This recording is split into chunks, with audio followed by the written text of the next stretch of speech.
Okay, I guess we are all set. Good morning, everyone. I want to welcome you to this hybrid meeting of the TDLCB. I'd like to call the meeting to order. My name is Myra Uribe, and I'll be chairing the meeting today. We also have a team of folks working to ensure this meeting runs smoothly.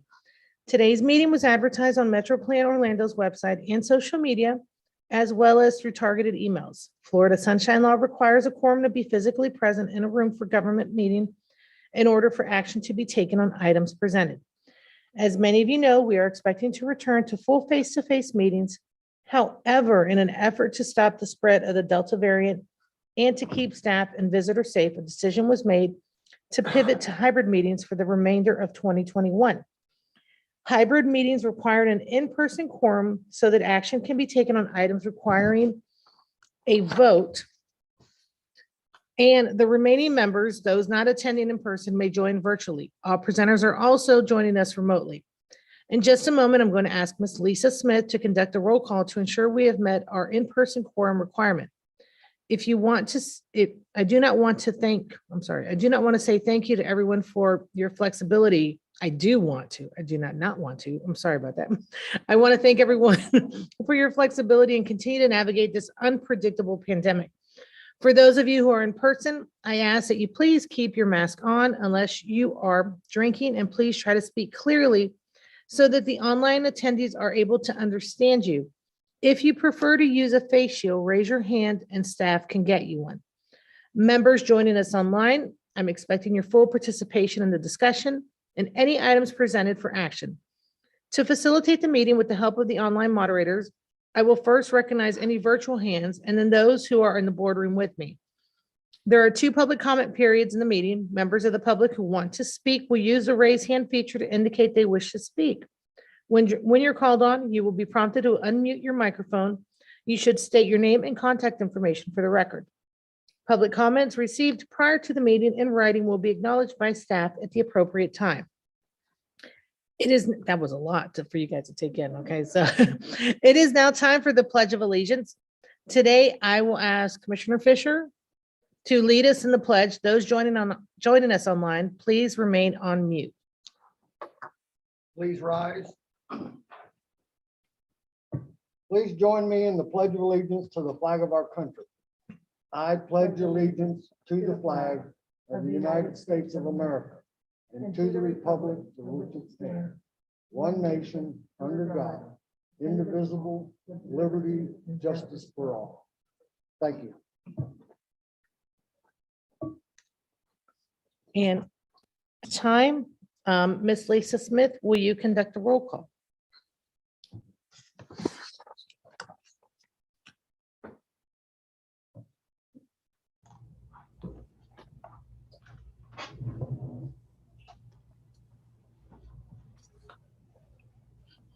All committee members, please go ahead and unmute yourselves now for the roll call. You can go on mute again after.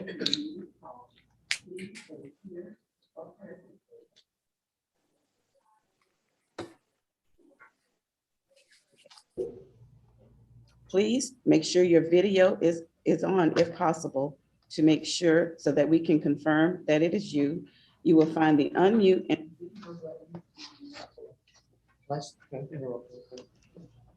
I'm sorry, I just need to interrupt. For everyone who's in-house today, only 4 of these mics will be active at a time. So if you turn them on and leave them on, you're going to cut someone else out if they're talking. So for the people in the room, when your name is called, you can turn on your mic and say present, and then turn off your mic afterwards, because otherwise Lisa's mic keeps getting turned off. Thanks.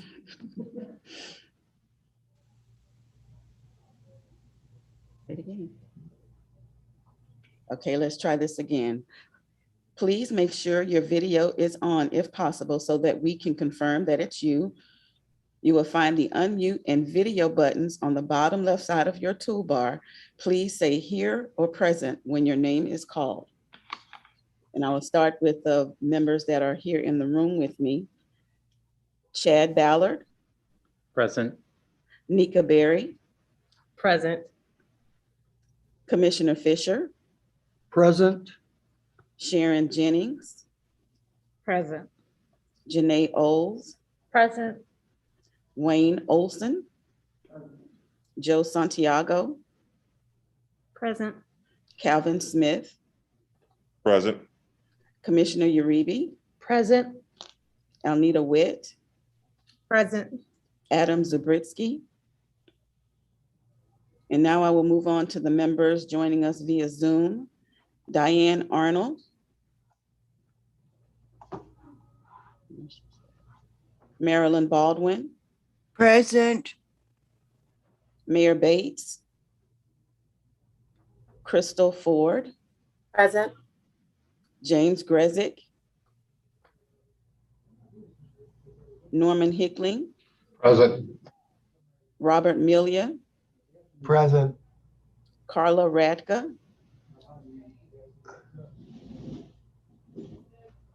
Wilfredo Races. Present. Madam Chair, that concludes the roll call, and we do have a quorum. Thank you, Lisa. Next, Ms. Whittington has some announcements and will review the agenda. Ms. Whittington, you are recognized. Thank you, Madam Chairwoman and members. Good morning. And to all of you who are joining us online, thank you for joining us today. Today's meeting is accessible to the public via your computer, tablet, or phone. There will be 2 public comment periods. The first was inadvertently omitted from the printed agenda as we continue to go back and forth between in-person and virtual. It was inadvertently omitted. And with your permission, Madam Chair, and the LCB, we can add that public comment period immediately following the Quality Assurance Task Force report this morning.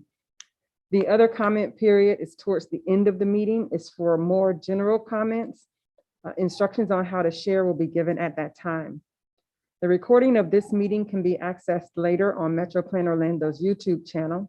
You'll find the link to today's printed agenda, those of you who are online, in the chat box, which is located at the bottom of your Zoom screen. MetroPlan Orlando has created a vulnerable users safety working group to address fatal and serious injury crashes involving pedestrians, bicyclists, and other vulnerable road users. We're looking for representation from the TDLCB to participate with this group. The meetings will be monthly, though they may be reduced to quarterly at some point, and they will be virtual. It will be held on the first Tuesday of the month in the afternoon, and that exact time is yet to be determined.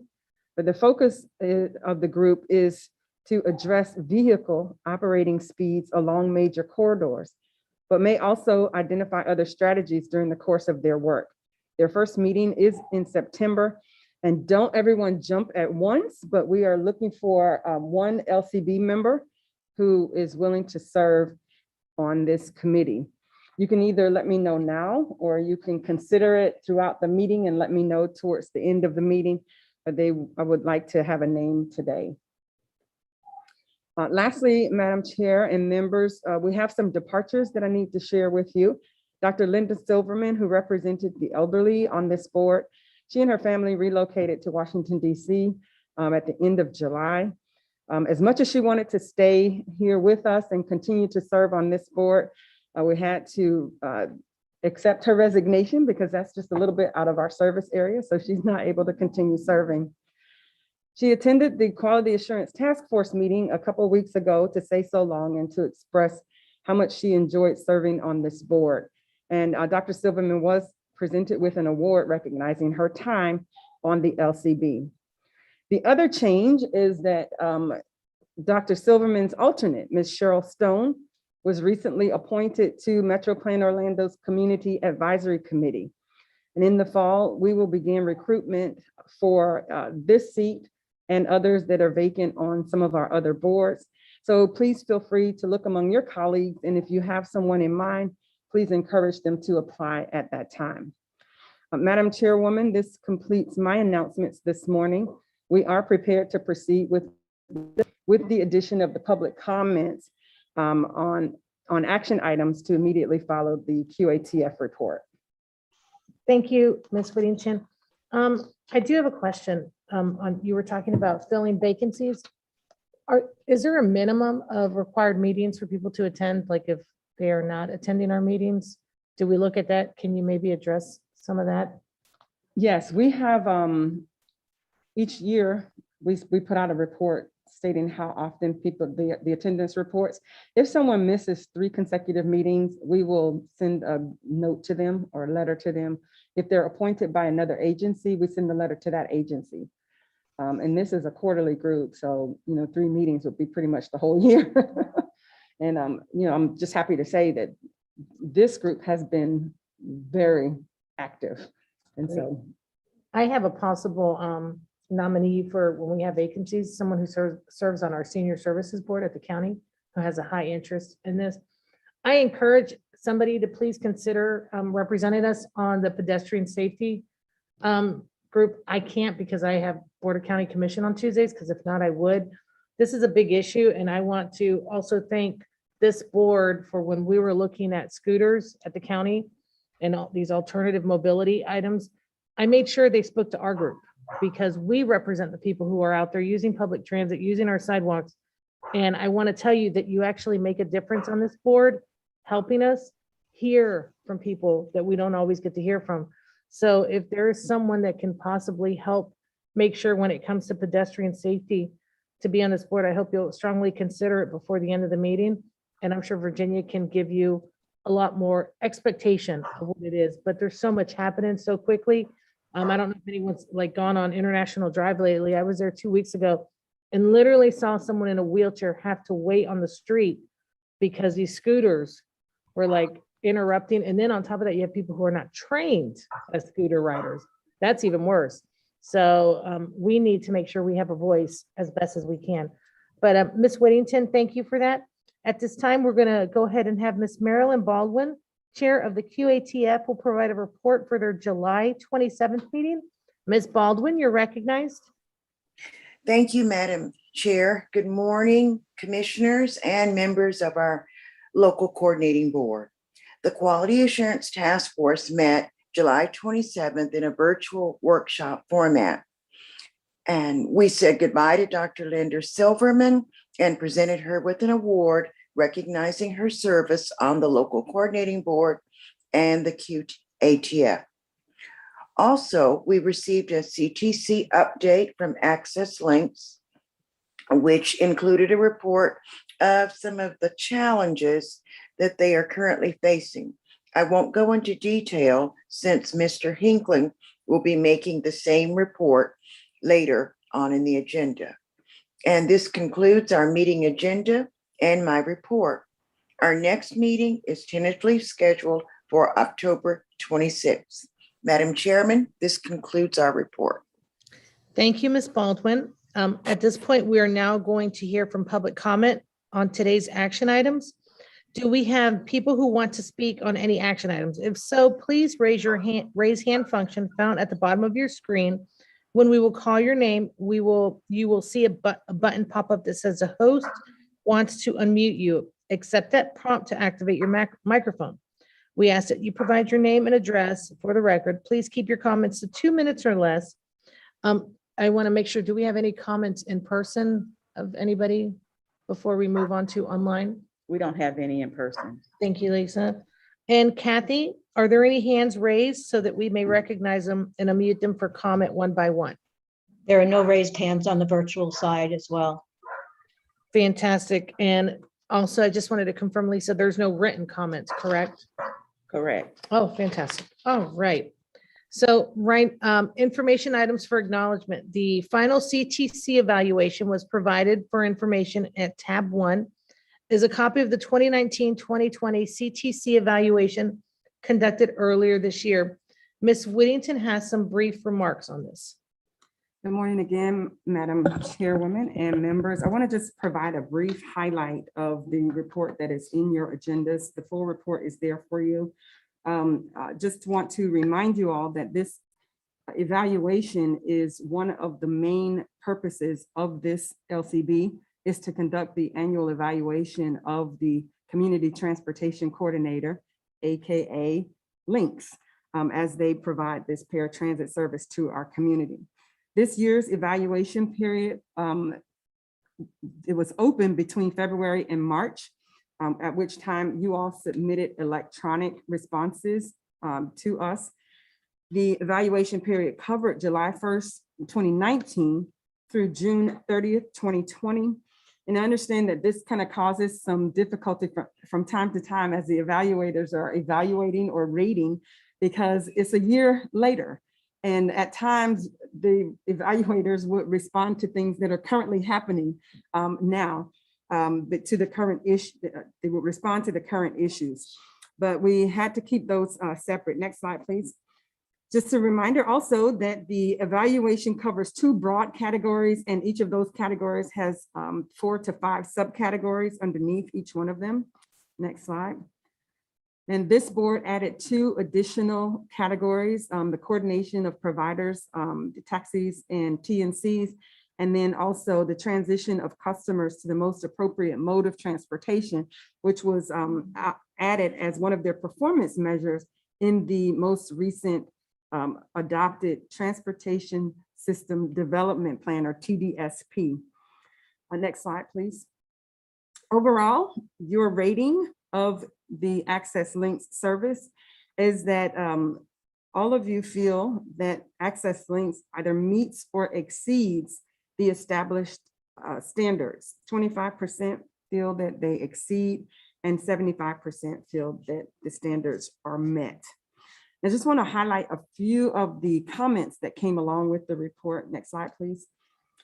Under coordination, there were questions or comments that were submitted. And one that I want to call attention to is the question of, aside from MERS and some of the other TNCs, that who is Links working with, understanding that OWL at the time was one that was no longer being worked with. And so that was a question that I wanted to highlight, and also to let you all know that these comments in this report has been discussed with the Links team and presented to them. Next slide, please. Also, there was a concern that was raised with an increase in chargeable accidents.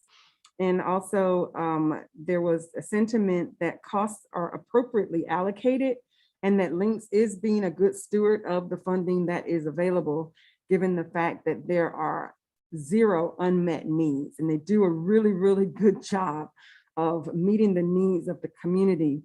Although you'll hear later on that there are some challenges that we're continuing to face now. Next slide.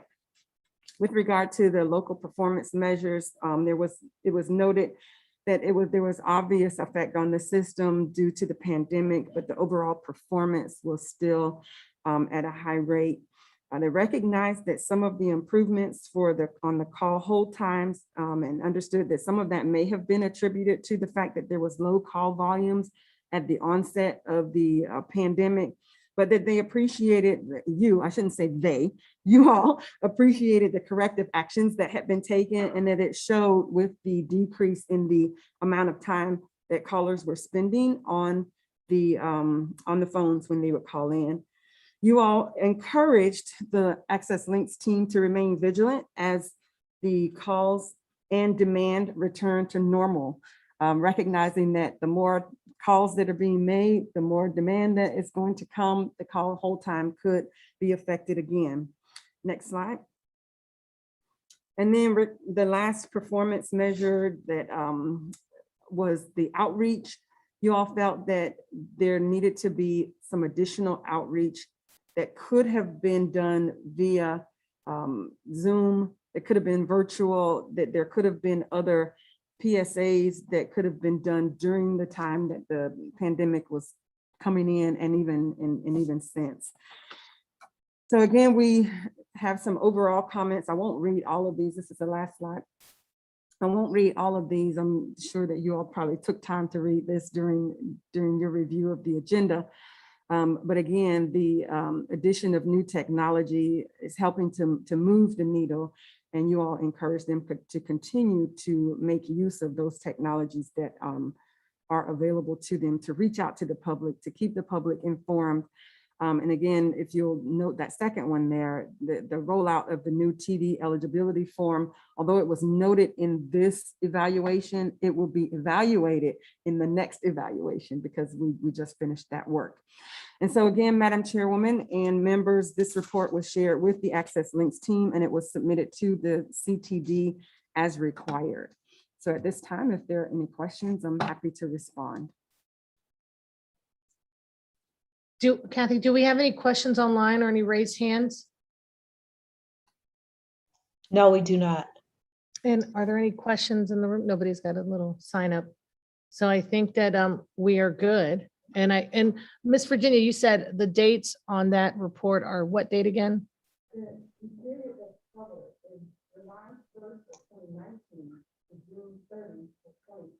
Okay.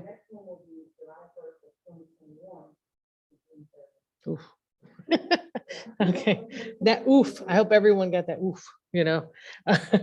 All right, we're gonna move on to action items. Oh, okay. I will ask for a motion to acknowledge the report in a second, please. And if we can just make sure you state your name. Do we have a motion? Move to approve. That's Commissioner Fisher. And do we have a second? Second, Joe Santiago. Lisa, you have the second? Okay, all in favor, say aye. Aye. Oh, and I forgot to tell our online people to unmute so you could say aye.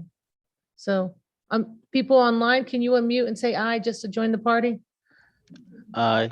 Aye. All right, I will do better the next time. All right, we are going to go now to our action items, which is approval of minutes of our previous meetings. At tab 2 of your agenda are the minutes of the May 13th and 25 LCB meetings. Do I have a motion to approve? Madam Chair, I motion to approve. And a second, please.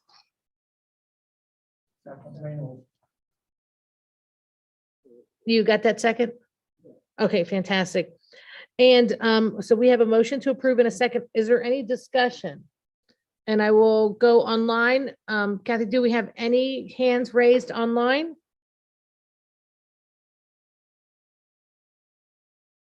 No, there are no hands raised online.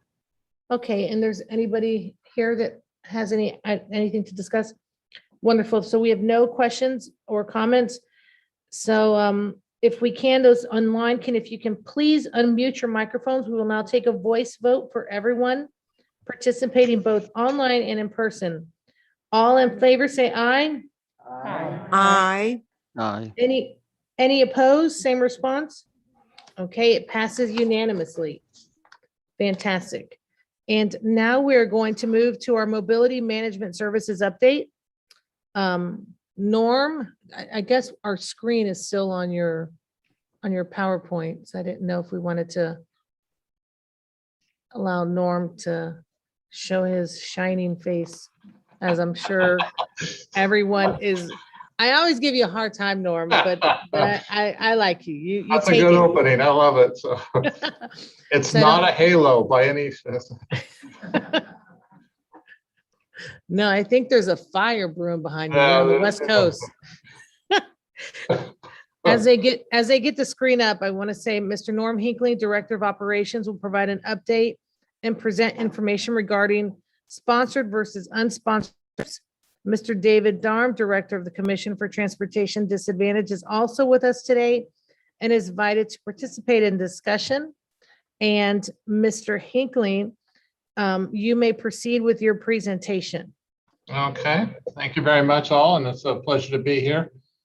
Go ahead and Lisa, if you want to go put the up on the screen there. Once again, on behalf of the team, though, we'd like to thank everybody for the evaluation that you provided from last year. That was very helpful. As Virginia did say, she had shared it with us. We were pleased to see that there was recognition for areas that we had improved in and areas that we still need to work on. And we're very cognizant of that fact that we still have work to do. And it's even more so with the current situation that we're in right now. So today we will talk about trip performance. We'll talk about call center performance, the eligibility a little bit, service challenges, and there's plenty of those. And so program status and initiative. Next chart, please. So in May, we did a grand total of 42,256 trips. Of that, the transportation disadvantaged trips were 14,046, which is just about 50% of our total that we do on the ADA side. And then other categories for things like vaccinations and supporting the Orange County Health Services. Those are that 183 that is there on the chart. In June, we did a little less, 41,857.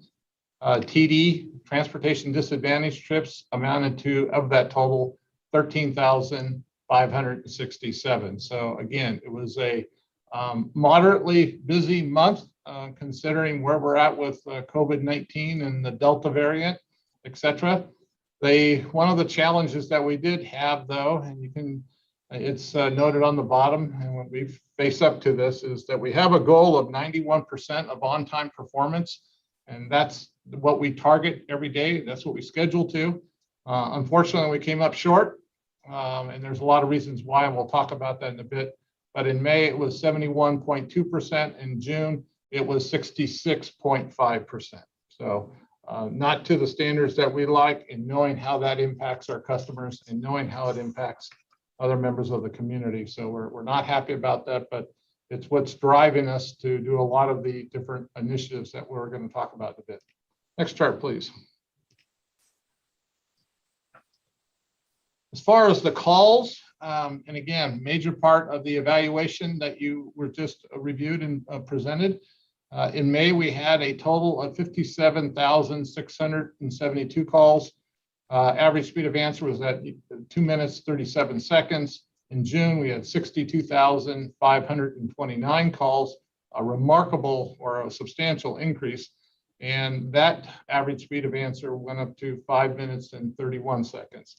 A large part of that increase in both speed of answer and the number of calls was having to do with estimated time of arrival, or as we refer to them as ETA calls. People wanting to know, because again, goes back to the function of our on-time performance during that period of time was less than what we find acceptable, and we're trying to work through that. But a lot of folks were calling, wanting to know where their trip was, so that reflects that number there. So part of our challenge.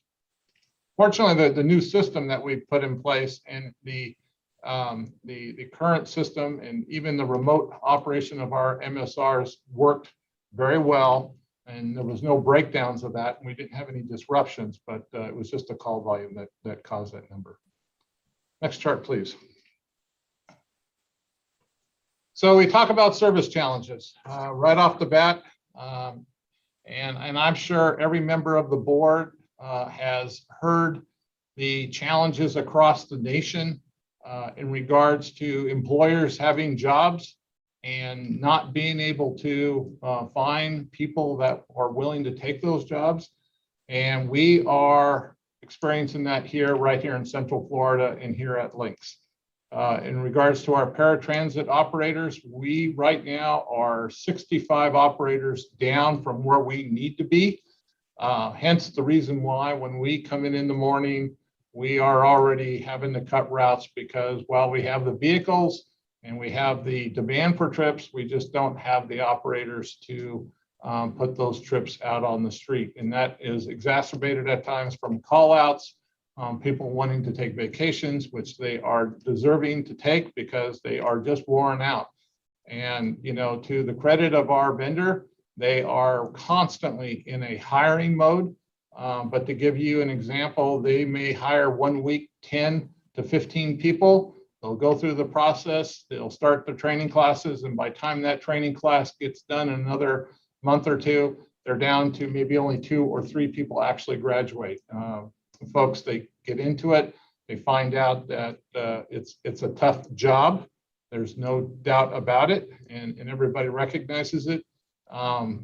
It's quite frankly, there's a lot of competition out there for employees, and when you have the Amazons and you have the other, you know, theme parks, et cetera, that are offering substantial more and not having to work with the most vulnerable in the community, some of these folks choose a different line of work. So we are really, really, really struggling. And that is at the heart of all our challenges that we're having right now.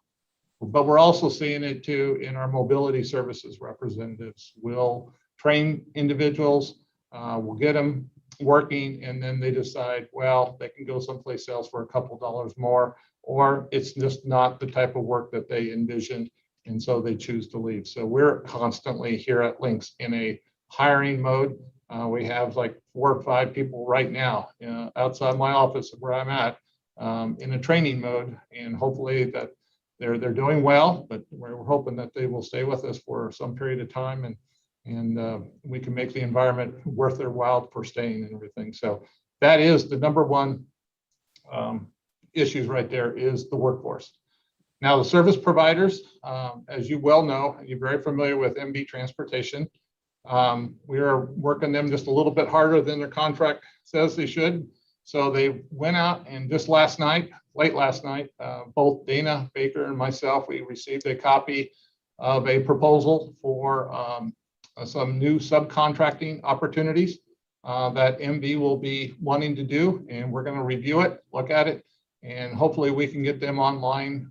This new service that would come out, it'd be similar to the UServe service that we have currently under contract. And if we can get them up and running, that will allow us some new capacities and again, go meet some of the demand that we have out there in the community for TD paratransit trips. The good news is our TNC, which is UServe, this board is very familiar with them. They've heard that name before. We've been able to work with them. They are now taking cash, which is something that they hadn't done in the past. And we are still in the process of working with them so that they can take all of the Access Links coupons. And we know the coupons are extremely important to our customers because it saves them a little money, gives them, they don't have to carry the cash on hand. It's a safety factor and all the way around. So we are working with UServe where they want to hopefully have their information technology system set up so that they can actually account for those. We're asking them to take just the physical ticket and then account for it on the short-term basis until we can get into a more of an electronic mode. So they are working on that, but we are reaching out to like the Lighthouse and other members of our eligibility that can actually ride on UServe, and that it would be beneficial for them, and they're willing to use cash. We're making every effort that we can to start scheduling those individuals onto the UServe system. And in fact, there's just a little anecdote. We had a lady who had called me about 3 days in a row because she was late for work, and then today she politely called me, and we got her finally over to UServe. She has some vision challenges, so she can't drive, but she called to politely complain that she was at work too early today because UServe had taken her. So I'll take those complaints any day of the week. So, but she said she appreciated the effort to get her onto UServe. So that was really good. Good news there. Taxi, still reviewing their compliance with FDOT.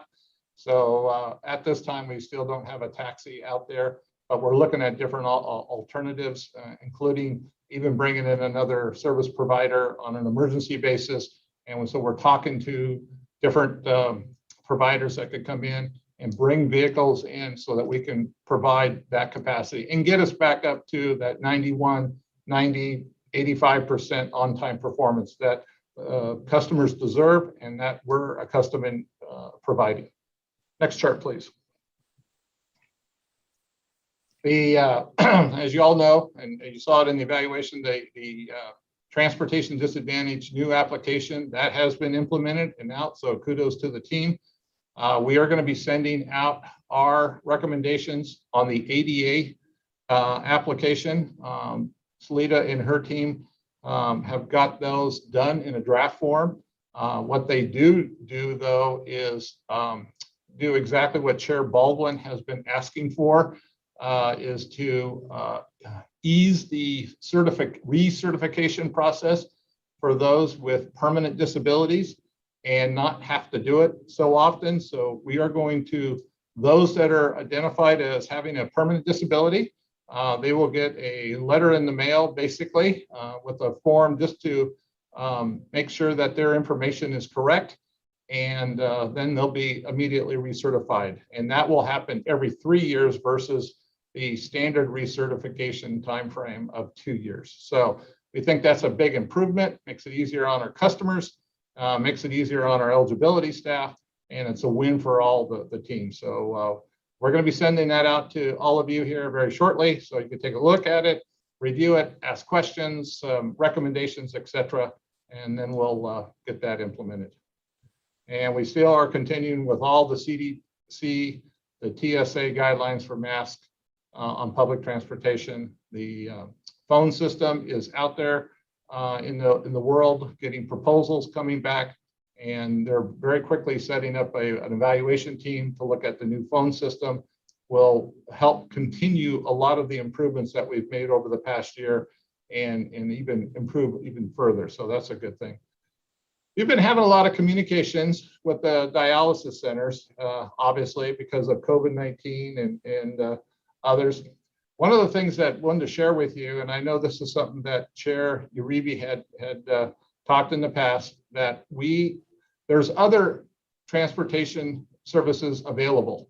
And one of the things that we did find, and while we haven't done the full analytics on how many they are out there in the community, we have confirmed that there's a lot of non-emergency transport for medical services that can be done outside of the Access Links world. So this is something that we might want to think about. How do we address it? How do we get visibility on, and et cetera. So I wanted to put that down there as one of those initiatives that we might want to take forward as we move. So next slide, please. And that's it. And the last slide was just really just a big thank you to all of you for your patience. I know there's been frustration. I know a lot of you have suffered those late trips, and for that we do apologize. It's not gone unnoticed and or without a lot of angst with our team. We're doing everything we can on a day-to-day basis to get that fixed, and you can see through the initiatives that we have really tried to make that something that we really want to get addressed and get fixed, because we thought we were on the other side of COVID-19 and all the impacts, and obviously we kind of misread that one just a little bit, and I think the whole country has misread that one just a little bit. So you know, especially with the not being able to hire the operators, so that was a big one. But that's the CTC report, and I appreciate your time. I want to thank you, Norm. And before we open this up for questions and discussions, I want to notate from the county side of it, our positivity rate on COVID is sitting around 20%. So we are extremely high. And the last we heard was Advent Health was sitting at a black level, where basically they're full. And this morning I heard in the state of Florida, yesterday they requested 300 ventilators and today another 200. And something that we're growing and seeing is children being infected. So it's a difficult time that everybody thought we were past. And we clearly are not past at all. And sadly, over 90% of those that are testing positive, and I want to say that Orange County's numbers as of Monday were over 170,000 positive cases in total. And I know that sounds a lot, but I want to put this in perspective. About 6 weeks ago, we were at 130,000 of total positive cases. So that means we're averaging over 1,000 positive cases, now 3 locations for testing. And we had to move the vaccination from Barnett Park to Camping World because it was so bad of lines. I tell people, we actually even made Good Morning America. They did a drone shot of Barnett Park. They said, Orlando, Florida, the lines for testing. So this is very serious. And I want to add on to Norm, because before we open this up and we talk about how it's affecting all of the people in our community, if any of you guys have traveled in and out of the airport, it is taking hours to be picked up from the airport. Uber drivers and Lyft drivers won't even pick people up at the airport because you're talking about a 2-hour delay just to get out. And the airport, which is, let's just talk very realistically, is made on money, tourists coming here and spending their money here can't get drivers at the airport. Okay, they can't find people to drive people who come in to the airport and want to stay at our resorts for pleasure or for trips. So I want to give a little perspective, and I want to add on that Mears Transportation is actually having issues just driving people. Okay, just regular folks who are for leisure or whatever their reasons. So I'm not making an excuse for Norm. I'm just giving a reality of what we're seeing at the county. What we're seeing through Visit Orlando, who's complaining about transportation being bad for Orlando. So imagine the levels that it's going to be. I mean, someone could essentially, they literally, I've heard people, they'll request a Lyft or an Uber and it'll get canceled at the airport. And they can't open enough parking areas at the airport because there aren't even drivers to just take people to the airport. But I want to, with that, I'm going to ask anybody in the room if there's any questions or comments that would like to be asked. Anybody in the room? No, Norm, you should have been here. You would have been better off. But I know. Oh, wait, I said it too soon. Commissioner Fisher wants to ask a question or a comment. Commissioner Fisher, you're recognized. Thank you, Madam Chairman. Only an observation on your report, Norm. A lot of the dates said 2020. So it looked like you were making projections into the future. You know what I mean? 2020, well, I'll go correct that. If there's errors, those are mine alone, because I've built the chart. It all meant was reflecting that time period in 2021. So if I said 2020, I apologize. Simply an observation. Thank you, sir. Okay. Is there anyone else in the room? Okay, and we're going to go ahead and recognize online comments. Is it Kathy? Kathy's running that, correct, Virginia? Yes, so Kathy, if you will recognize and unmute and allow anybody online to speak or have questions for Norm. There are no raised hands at this time on the Madam- attendees or the virtual side.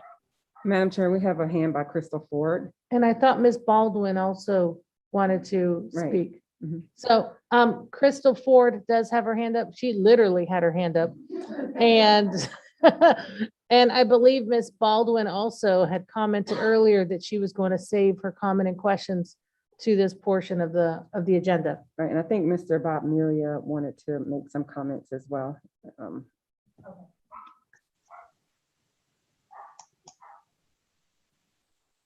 Crystal, it looks like you've been unmuted and you should be able to speak.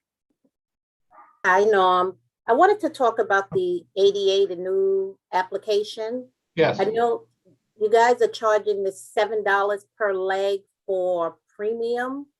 Are you looking to remove that? Not on the ADA, because that's outside the FTA mandated ADA parameters. So that really is a premium. So no, we're not looking at a change in price structure at this time. I asked because, you know, my mother's a writer and we literally moved around the corner. Literally moved around the corner. And now we're being told that it's a premium charge to go around the corner. Crystal, we could take a look at it.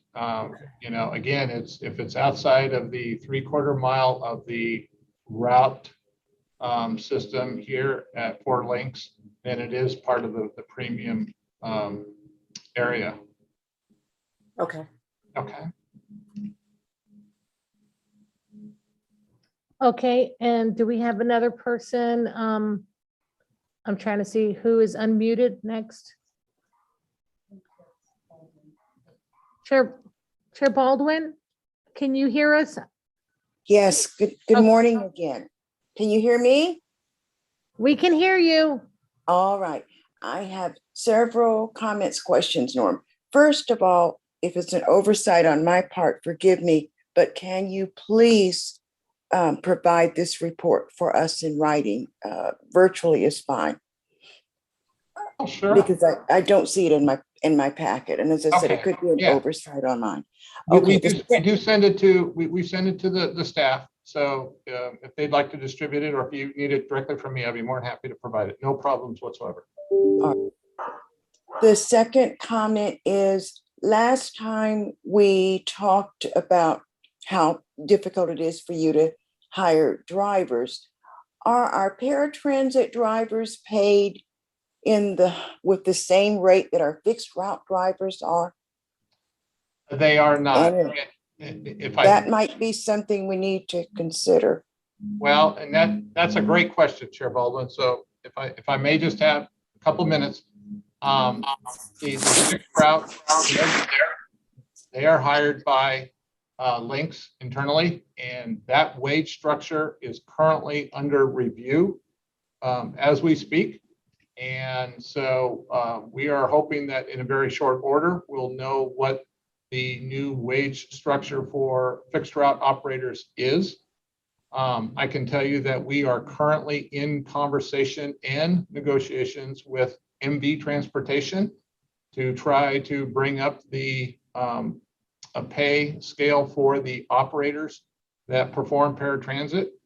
We've had a briefing just last week with MV Transportation on a wage kind of scale analysis for the state of Florida. And then it included information all across the nation, recognizing the type of work, the tough job that it is, the heavy responsibilities these operators have, and et cetera. So those areas, was a great question because they are being addressed. We know that we have to make some adjustments. And so we're in that process of doing that right now. We're just not finalized. And we're hoping that that will help us to go out and recruit new operators and just as importantly, retain those operators that have come into the system. So thank you for that question. Very good. And my other question is, when we had a QATF last month, we talked about possibly when we are horribly late for our riders, finding some level of compensation that would be fair for them. Well, we haven't. Yeah. I'm sorry. I didn't hear you. I was just going to say, we are looking at that strongly, knowing, we can tell the rides, and we're going to have to we're working on setting up some parameters. I mean, in the past, when we've been egregiously wrong, we've been able to send out to a customer some, coupons so that they get a couple free rides on behalf of Access Links. And we didn't send out a lot because we didn't need to, but we are looking at those parameters. So yes, we heard your question and your suggestion, and we are taking it to heart and just trying to work on how we can best do that and be, do it in an equitable manner all across the board. Right. And I guess last comment would be, I am extremely concerned that when we have clients that are waiting long periods of time to be picked up with the new increase in this Delta variant, we are exposing customers to, possibly being at risk of obtaining this horrible disease. So that's another reason to try and improve our on-time performance. And we agree. I haven't done a very good job if I haven't said we agree, because it's not the service that we want to be providing. We really are just punching our way through this issue. And we got probably 10 different initiatives at any one time going on to try to solve that. So, but you are absolutely right. Thank you very much.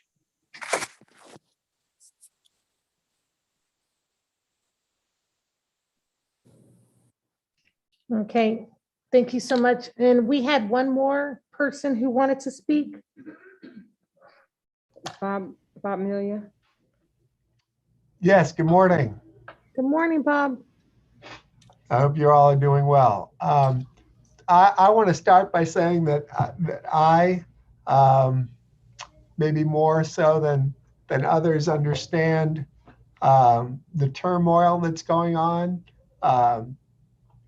There are parts of the hospitals that I don't go to currently because these COVID numbers are so high. So believe me, I understand the turmoil that kind of trickles down from these issues.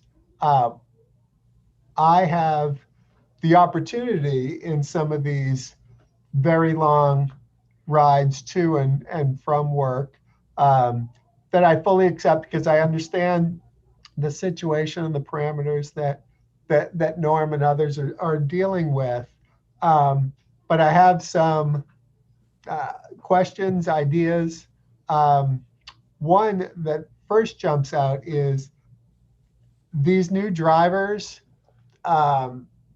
I hear from time to time that they have a question, they're trying to get through to dispatch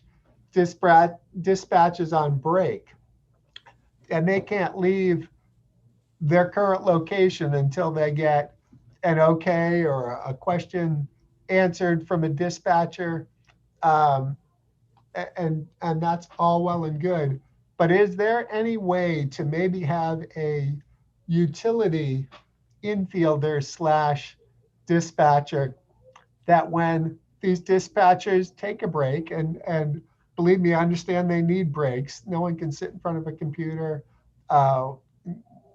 multiple screened computers most likely, and deal with this all day without taking breaks. But to be more efficient, is there any way that a temporary replacement could jump in and maybe keep these drivers moving? Yes, and I will state as a matter of policy, there should never be any time that the dispatch is all on break at the same time. At any one time, there's going to be 6 individuals in there plus a supervisor in the room. And they only take individual breaks. They do not take group breaks. So we will address that, Bob. I understand that, yes. Yeah, we'll address it. But now it may be a thing that maybe they're trying to call a particular dispatcher and they may be on break and it's not rolling over because somebody's on the phone or something. That may have happened, but we will definitely bring this up with the management from MV. Thank you. And that, yeah, because I just, everyone gets home when the drivers are driving. Right, absolutely. The other issue is, and this hasn't happened to me personally in a while, but you hear stories, everyone knows I've been using this system for a long time. And it's a great system, even when there are, valleys and there are issues. But the older drivers that have known me will say, Bob, you should have been with me yesterday.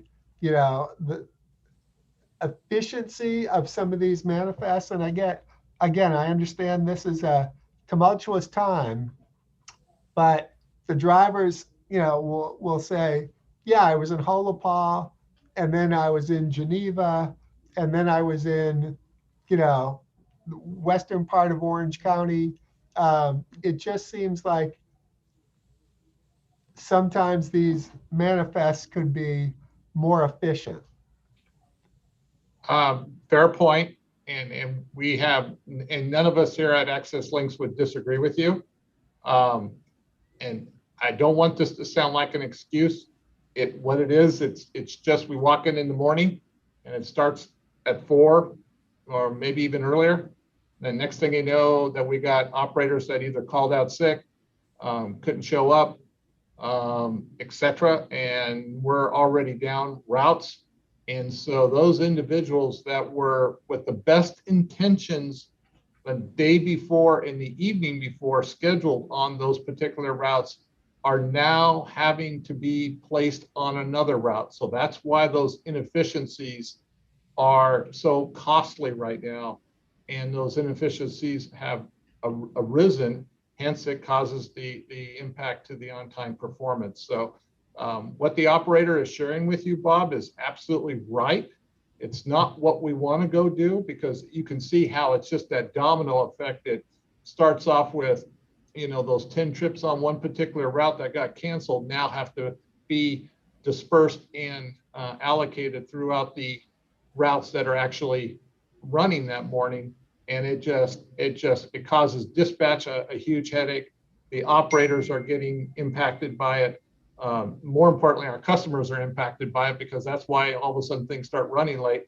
And then, just like you described, at the end of the day, the operator, he or she, is out there and they're just exhausted because they've had to just run all over town all day. So it's not what we want. So that's exactly what we're trying to fix with the recruitment and the retention. And I knew that, and I understand that. I think communication would help the situation. A lot of times the drivers feel like, all right, just do what we say, don't ask questions, just do it. And a lot of the drivers, you've got great drivers out there that have been doing it for a long time. A little explanation of the big picture might help morale a little bit during these tough times. I tried to tell them, don't take it personally. I've done a lot of coaching with some of these newer drivers, some of these burned out drivers, and I tell them, don't take it personally. The situation is not great. It will get better. You're paid to drive. Just drive, and don't let the weight of the world sit on your shoulders, But I think if you communicate, and even simple, a poster on the wall that the drivers go by, showing the calls and the number of drivers needed and what happens, to, a reservation, and how it gets bounced around to maybe more than one driver from the initial call, might alleviate some of the stress. Fair point. And we can certainly share that with the MV transportation leadership also. Fair point. Because a lot of these drivers do it because they understand the needs of the riders, and they want to do a good job. They want to stay on time. They want to get them there early if possible. And it gets frustrating. So the fact that they don't feel like they're the problem might help the situation a little bit. And I appreciate, and the team appreciates that feedback, Bob, and we will pass that along and see what we can do to rectify that. I think you're going to see things coming out from the links communications team being a little more communicative in regards to what we've all shared here today. So that will help with our customers, so that they just know that there are what we're experiencing right now. So we're being perfectly honest with them. And I think on the same side, from the operations side, the MV transportation team can share with the drivers and et cetera. And I think that's all very good, valid feedback. Thank you. Thanks. Okay. All right. Thank you, Bob. I just want to make sure there isn't anyone else that would like to speak that is online. Miss Virginia or Kathy, do you guys see any other risen hands? Well, none who are in the actual meeting. We do have a public comment when we get to that point. Okay, and then we do have a comment here in the room, so I'm going to go ahead and recognize you. Is it Janae? Okay.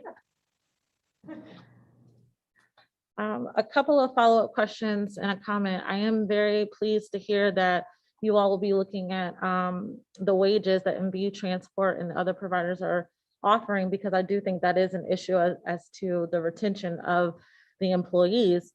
I know they're paying $13 an hour right now, but it is a tough job. The hours are long hours. They're 24/7 service. So I do think that's very important to look at the wages. So I'm excited about that and to hear an update in the future. in regards to that, because the bonus is no longer attracting customers. And as Madam Chair mentioned, there's other competitors out there and that's pulling them away from the job. The other thing I wanted to ask you is, I know you've been concentrating on the drivers themselves as the workforce, but I know in your presentation, the wait time has gone up on the phones.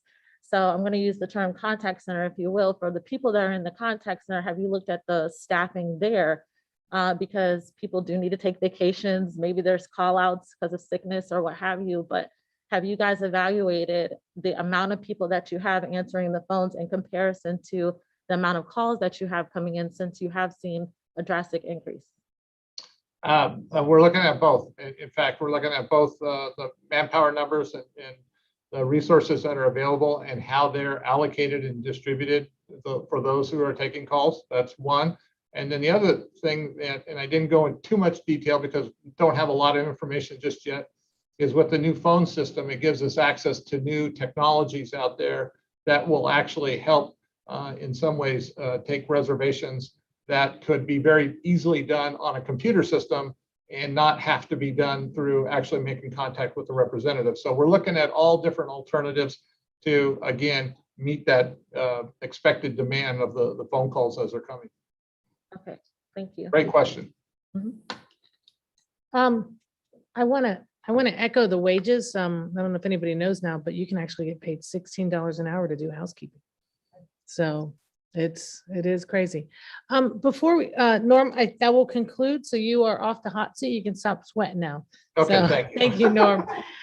Miss Lisa, I wanted to recognize, I noticed that we've had someone, Carla Radka joined us online, and also Adam is here. So I didn't know if we needed to update the individuals who have joined the meeting. I already did. Oh, okay. All right. Excuse me. All right. I wanted to move along and say, are there any other committee members who have final comments? Please use the raise hand function and unmute yourself to be recognized. I just want to make sure any other committee members in the room or online. I don't see any. Oh, did you also? Okay. Janae does not want to speak about committees, but I just wanted to confirm, is there anyone online? I don't see any hands for this portion, but if I might have a moment just to address a couple of things. Madam Chair. Absolutely, you have the floor. First, I want to thank David Darm. He's the Executive Director of the Commission for Transportation Disadvantaged in Tallahassee. He joined us online this morning in anticipation of some discussion having to do with the lack of access to Medicaid and Medicare records to verify how many trips might be available. We thought that the conversation was going to go in that direction, and since it did not, I did not want to neglect to at least thank him for his time. He was here this morning. Also, Marilyn Baldwin mentioned that she would like to receive Norm's reports prior to the meeting. When your agenda packets go out, it's actually 2 weeks ahead of your meeting, so it's difficult for us to get them in those packets, but we will endeavor to send them to you prior to the meeting. So as soon as we get them in our hands, we will send them to you as an appendix to your agenda. And then also I want to thank you all for helping us today to work through some additional transition as we're coming back into the boardroom. I want to apologize that you weren't able to see Norm during his presentation. You weren't able to see him in the room. They could see him fine online, and those who will watch later, they will be able to see him. But you help us to troubleshoot something that we need to do moving forward. So from this point forward in your meetings, you will be able to see the speaker. And then lastly, good news. Ms. Nika Berry has volunteered to serve as the representative from the TDLCB on that vulnerable road user working group. So I'm going to pass her name along to Mike Wilson, who is our bike ped and project manager here at MetroPlan. And if there's anyone else who is still interested, we can make sure that your name gets placed in and let him know that you're willing to serve as well. So Madam Chair, those are the things that I wanted to recognize. And lastly, Blind Americans Equality Day is coming up, and Marilyn Baldwin has been working very, very hard to put together a program, and we've been working along with her. So she may have some comments to that. Ms. Baldwin, did you want to speak about the Blind American Day coming up? Do you have any comments or anything you'd like to share with us? Yes, both. Blind Americans Equality Day used to be known as White Cane Safety or White Cane Awareness Day, and it is going to be October 15th. It will be virtually, and we hope that many of you will participate and pass the word. And I want to be upfront in thanking MetroPlan for helping us to put this event together. Without their support, it would be difficult. I would like to remind links through Dana that I spoke with Mr. John Slott last year after Blind Americans Equality Day and was assured that we could have a Links bus that would be a wraparound bus in recognition of Blind Americans Equality Day. And we'd like to request that that bus be available for us October 15th through November the 3rd. The reason we're asking for a time expansion is that after Blind Americans Equality Day on the 15th, we're going to conclude with an activity in partnership with the Florida Department of Transportation, our area, and do a walk under blindfold and have some more information and awareness and teaching for the members of our community. So we are hopeful that you will be able to provide this wraparound bus because we think it will add another element of awareness in our community about pedestrian safety for individuals who are blind, vision impaired, and persons that have other mobility challenges in our community. Thank you, Ms. Baldwin. And I actually want to echo that. If anybody on our board is able to do that, I had the pleasure of doing that 3 years ago. And wow, that's all I can say. It was to be that vulnerable. I was on the corner of Orange Avenue and Gore, and we crossed the street 4 times. And I had someone guide me, and I couldn't see anything. I was, you know, you can be blindfolded, but you can see, you know, we all know about that, but I couldn't see anything.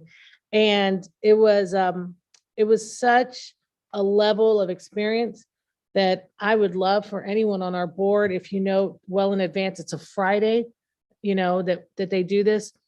It was very moving, and it definitely brings another element to what we do and what we serve and why we serve. So I encourage you guys to do it. And it was great. And I had to depend on my husband. So that put our marriage, you know, to the test. So we were good. He could have gotten rid of me right there, and I'm good. So I'm here. But it really is an experience. And at least once you should try it. And I remember the stories that we heard that day before we went was also very moving, and to speak to so many people who actually had lost sight. So some who actually had sight and lost it is quite different, because their experience and their storytelling is quite emotional, because, you know, you never know. I just had a constituent who's lost vision of their right eye due to COVID. And so you just, it's scary. It's very real, but it's a wonderful experience. So thank you, Ms. Baldwin, for all of your work that you do on that, and to help that make a reality. And hopefully we can bring more awareness to this. So, Madam Chair, if I can just say, the October 15th is going to be a virtual event. It'll be the kickoff. And then the experience is going to be Wednesday, November 3rd. Okay. And it'll be from 10 to noon with, again, some of the speakers that you heard from and some of the other partners. And we're targeting downtown Orlando in front of City Hall. So it'll be at Orange and South. Okay. So even more traffic. Yeah. So if anyone is able to, please put that on your calendars. You're more than welcome to attend. Yeah. And actually, what was very interesting, that Virginia is saying that it's going to be downtown. On Gore and Orange, you don't realize how unleveled the sidewalk is until you can't see it. There's one thing to walk and you know it's flat and straight, but that was something that stood out to me. I almost fell because of the sidewalk and the road being so unleveled, and gaps and potholes and things like that. So it's very, very enlightening. So I hope we can all come out. That would be great. And with that being said, do you have any other announcements? You're done. Okay. And we're doing really good on time. I think we all thought Norm was going to be in more trouble. And he's not as much trouble as he thought he was going to be, because I had a whole extra half hour on my calendar.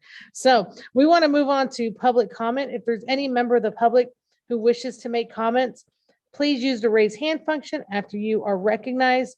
Please share your name and address for the record and limit your comments to 2 minutes or less. Are there any comments at this time? And I do believe, Virginia, you said there was one that you have, and then we'll go to Kathy to see if there's any that are online. Actually, the name that we have is from online. Kathy, is she still there? Yes. Yes, she is. Do you want me to go ahead? Yes, please. Yes, you're recognized. It's Marcia Bucala. I live at 646 West Smith Street in Orlando. My first question is, I just moved to this area in February and I've started to use Access Links. I've also tried to do it says you can, request reservations online, check a trip. The video doesn't have audio description, so I wasn't really able to understand that. I did try to do a login, but I'm still having issues on how that works. I'm just wondering where else I could get information on that. And then my other question, or just kind of comment or that, is I'm going to have to start to go for allergy shots. And because I travel with a guide dog, they will not let me sit in the lobby. So I'm going to probably have to, for part of that, use Access Links. And just with the time frames that they give in that, I'm just wondering if there's going to be a way that I can kind of coordinate that so that the pickups and that can be a more, exact time. Thank you. Marcia, if I may, obviously we can have somebody from our customer service team and mobility service team reach out to you, get your phone number, and we could talk about the video and helping and supporting with the online reservation type system, or give you the numbers for. But have you already applied for eligibility with Access Links already? Yes, I've used it a couple of times now. Okay, Yeah. great. Okay. As far as the timing goes, I mean, we work in a 30-minute window. And as you probably heard from the presentation, one of our great frustrations right now is the on-time performance that we've had because of several of the challenges. And we'd like to be there, pick you up within that 30-minute window. That's what we ultimately will work to, and then pick you up from your home, get you to your appointment within that time frame, and then get you back home again as promised within the parameters that we normally work. So right now it's a bit of a challenge because of the number of the driver shortages and things of that sort, and what we've all talked about. So we can certainly try to figure out a way to make this happen. We might have an alternative, like with maybe UServe might be a better alternative transport for you at this time. So we'll certainly get with you and work with you on it. Okay, thank you. Yeah, part of the reason is because I have the guide dog and there could be people highly allergic. I have to go right into a room, but I can't keep an exam room until. I understand. No, So, okay, that'd be great. We're not going to. I won't make any promises on behalf of the medical offices or anything like that. We'll work out what we can, the little bit that we can control in life here at Access Links. We'll work on that part of it for sure. Okay. Do you want me to give you my number now, or? Well, if you've already, I got your name, and so if you've already are an Access Links member, we'll have your phone number, and so we can give you a call. Okay, that'd be Okay. great. Thank you. Thank you so much. You're welcome. Thank you, Marcia, for that, and thank you, Norm. Are there any comments? Is there anyone in person wishing to speak today? We have not received any requests. Okay, and finally, are there any written comments that were submitted before the meeting today? We didn't receive any written comments. Okay, fantastic. All right, everyone. So you'll be happy that we are wrapping up on time. I want to make sure that the next meeting of the LCB is scheduled for November 18th. This is also the date of the annual public meeting. Again, this meeting will be held as a hybrid meeting with a minimum quorum in person and public comments being received remotely. If there is no further business, and I just want to just one more time in person or online. Do we have anyone online that has their hand up? I don't see any hands. Okay, raised. and no Kathy, one are in- there any? No, there are none. Okay, and no one no one here? So at this time, no further business. We stand adjourned. Thank you. Thank you. Bye.